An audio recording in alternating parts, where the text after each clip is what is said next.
Physical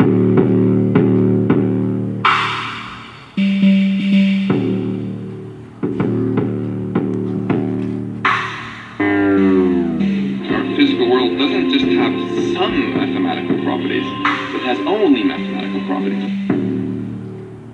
So it was quite a shock that there's this digital nature to the universe. And when we do things like build quantum computers, which is what I do, then we're tapping into this digital nature of the universe and effectively programming the universe to do the stuff we ask it to do. Psychological warfare.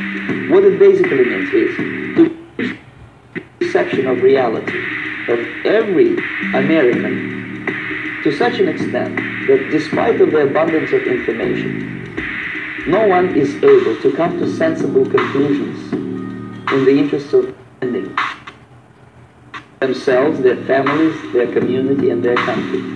We have to understand, we are behaving as though we are insane. We're like sheep, wondering why the wolves keep killing us.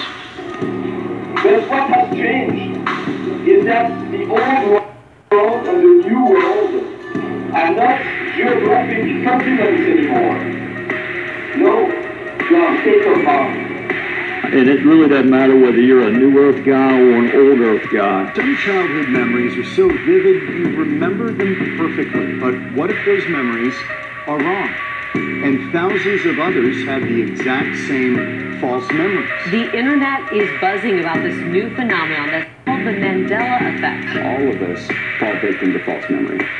It's a great brainwashing process which goes very slow and is divided in 4 basic stages. We gave you false memories. According to the Mandela effect, there are several pop culture memories we all seem to get wrong.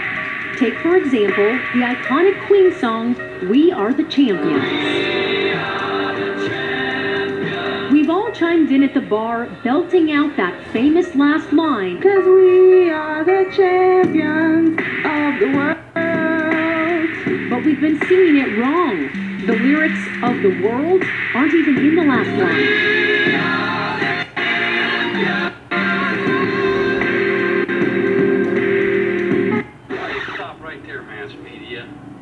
That's a lie, and you gotta know it.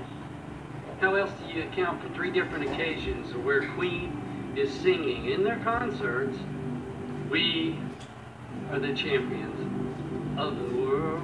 That's right. The whole mass population knows that song, been programmed to sing that song. You call me a psychopath, right? Listen, I'm gonna tell you something right now, okay? Copy this, recopy it, redistribute it, because who knows, they'll probably change the ending on these too. Copyright strikes, whatever. Anyway, y'all, hang in there. It's better.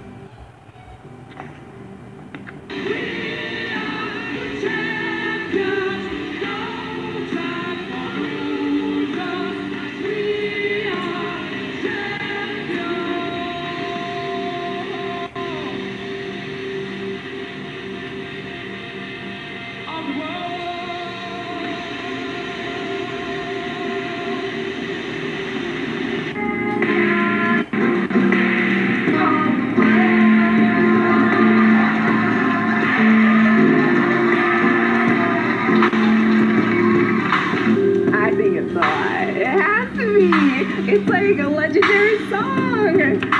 Another memory we can't get right, the Monopoly Man. Maybe you don't know what his name is. It's Rich Uncle Pennybags. But surely you know what he looks like. Which of these is the correct picture? Which is the Monopoly Man? Which is the correct Monopoly Man? The one with the eyeglass. He doesn't have an eyeglass. Oh, he doesn't? I just gave him one? Yeah. Oh, well, I thought I'd make him more sophisticated. Makes me feel like I was gonna say that Monopoly guy. He's got that monocle, the top hat, the bags with the dollar signs on them. The fictional bastard knows how to live. I guess business is going well? I do all right. Thinking about buying a monocle. Is it as complex as they say? Just have to hold it in your eye. Yeah, and that's how I look. My monocle, my eye, that's how they do. Like a Monopoly guy. That's how I look. Yeah. Tall top hat on like this. Well, okay, so you're dressed like that. Did Larry know? Are you seeing how it works? They tell you this is what you're remembering, not this. They're telling you what to think and what to remember. And then they have proof because, well, history says one thing, but you remember another. Even with all your residuals and all your memories and all of those who remember the same as you. But they're telling you you're wrong. You're wrong. Children of the 1980s read the Berenstain Bears book series hundreds of times, and most of them are positive that Steen was spelled with an E. It's an E, right? Berenstain? It's an A. What? I think it's E. I feel like A does not make sense. And finally, how about this Jedi mind trick? In Star Wars, The Empire Strikes Back, what does Darth Vader say to reveal his relationship to Luke? Luke, I am your father. Luke, I am your father. Luke, I am your father. What if I told you that's wrong? I'll say, no, you're wrong. What Darth Vader really said was, I am your father. When I first saw the dialogue that said, Luke, I am your father, I said to myself, he's lying. I wonder how they're going to play that lie out. How is it that we all misremember the exact same things? As you're trying to remember what the Monopoly Man may have looked like, you may inadvertently remember some bits and pieces or details about the Planters Peanut Man. Yep, it's the Planters Peanut Man who has the monocle, not the Monopoly Man.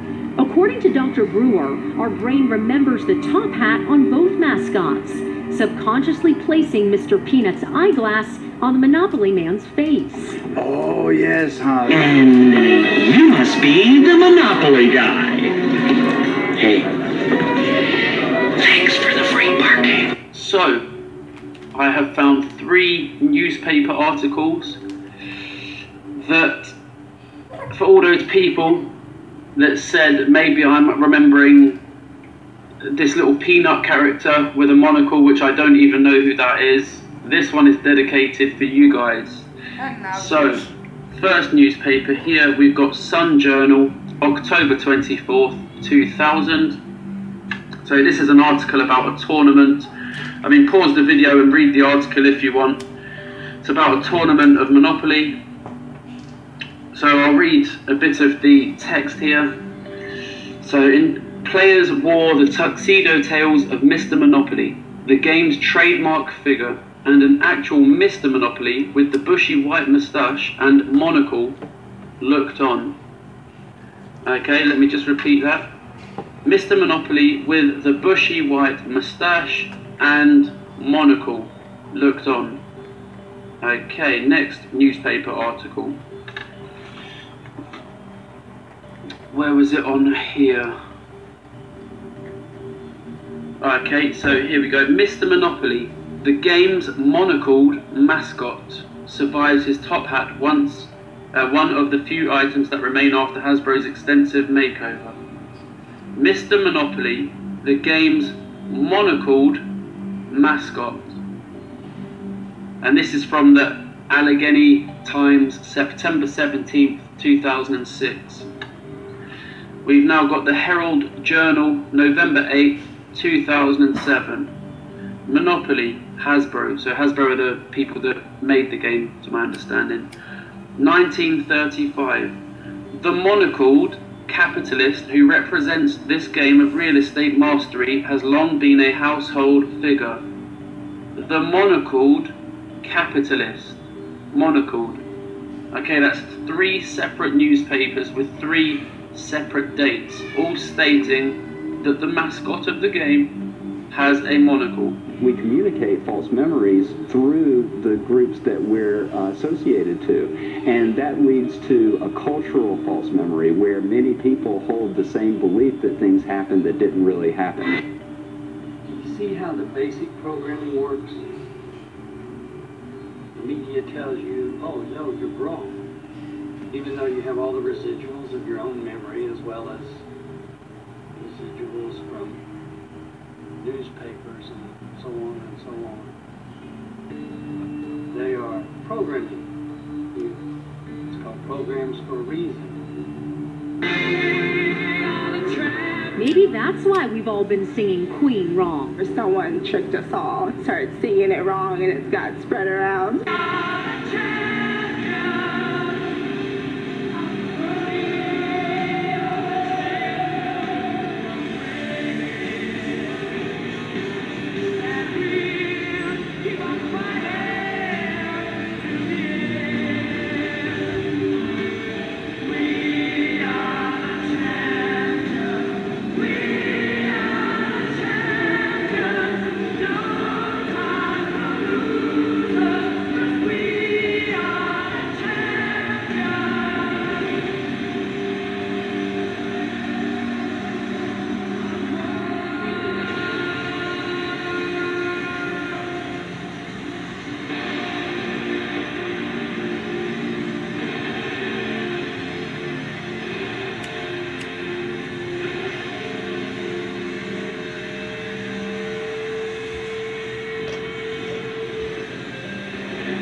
Obsessed with the Mandela effect don't buy these cognitive theories.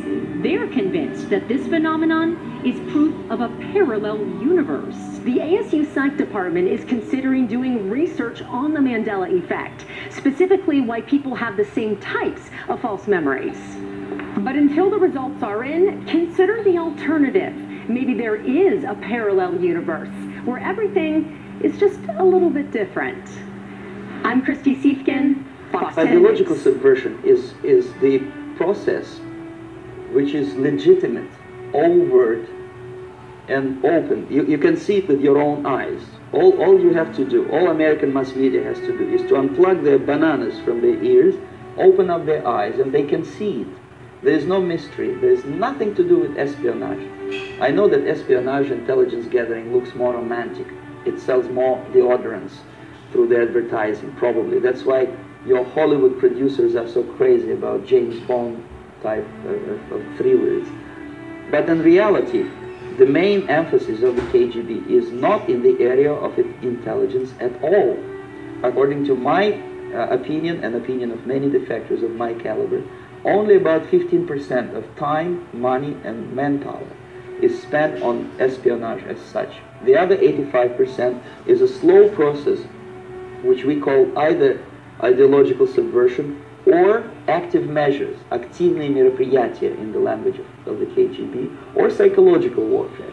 What it basically means is to change the perception of reality of every American to such an extent that despite of the abundance of information, no one is able to come to sensible conclusions in the interests of defending themselves, their families, their community, and their country.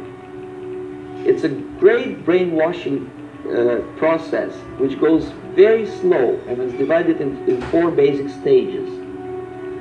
The first one being demoralization. It takes from 15 to 20 years to demoralize a nation. Why that many years? Because this is the minimum number of years which requires to educate one generation of students in the country of your enemy, exposed to the ideology of the enemy. In other words, Marxism-Leninism ideology is being pumped into the soft heads of at least 3 generations of American students without being challenged or counterbalanced by the basic values of Americanism, American patriotism. The result you can see. Most of the people who graduated in the 60s, dropouts or half-baked intellectuals, are now occupying the positions of power in the government, civil service, business, mass media, educational system. You are stuck with them. You cannot get rid of them. They are contaminated. They are programmed to think and react to certain stimuli in a certain pattern.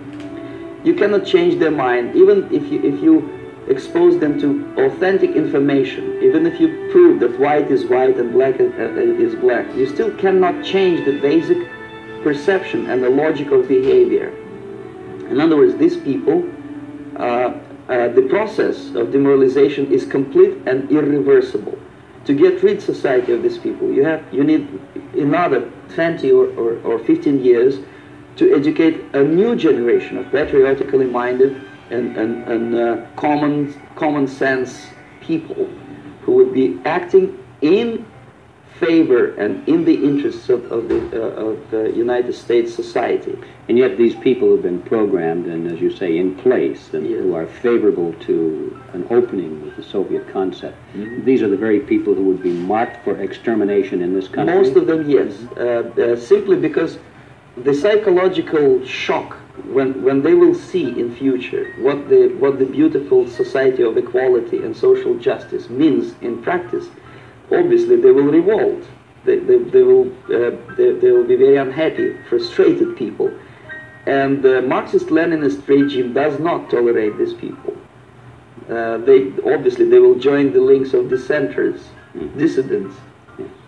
Unlike in present United States, there will be no place for dissent in future Marxist-Leninist America. Here you can get popular like Daniel Ellsberg and filthy rich like Jane Fonda for being dissident, for criticizing your Pentagon. In future, these people will be simply squashed like cockroaches. Nobody is going to pay them nothing for their beautiful, noble ideas of equality. This they don't understand, and it will be greatest shock for them, of course. The demoralization process in the United States is basically completed already. For the last 25 years. Actually, it's overfulfilled, because demoralization now reaches such areas where previously not even Comrade Andropov and all his experts would even dream of such a tremendous success. Most of it is done by Americans to Americans, thanks to lack of moral standards. As I mentioned before, exposure to true information does not matter anymore. A person who was demoralized is unable to assess true information. The facts tell nothing to him.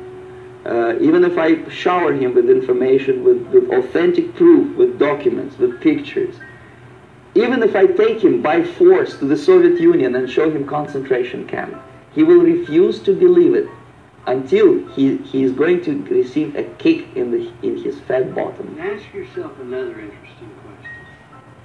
Why is it that it seems like only the NATO countries, the Western speaking, Australia, Great Britain, America, even in Africa, they're the only ones that seem to be affected by this quantum effect or Mandela effect? It's interesting, isn't it? Not hearing a lot of Mandela effects out of Russia, are we? Home of the Soviet Union.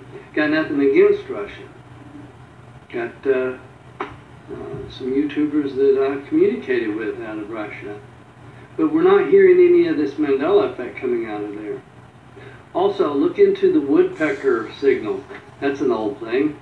Where Moscow, under the KGB, was sending out different kinds of signals, frequencies, supposedly, to all the way across the ocean to pick up on incoming missiles, possibly. So there's a lot that's going on that people aren't aware of, that they really don't care to look into. You can tell people what to look for. I tell you all the time, don't take my word for it. And I try and share with people what to look at. I get excited. I can't help it. You know, you get information. I've shelved so much stuff. But isn't it interesting that only the NATO-affected countries seem to be the ones, while all of the arms of NATO nations and Russia and China just broadcasting with their new parade of 2 million man army, and North Korea's constantly doing their little bit. And we're in such a time now that the programming, that people don't even believe that Hiroshima or Nagasaki was real. There's no such thing as nuclear weaponry or warfare. It's interesting. Interesting. Just how dumbed down are we as a country? I'll be honest with y'all. Sometimes people get what's coming to them and deserve it in one way or another. I guess we all have been pretty well dumbed down because we don't want to look at the realities of what's going on.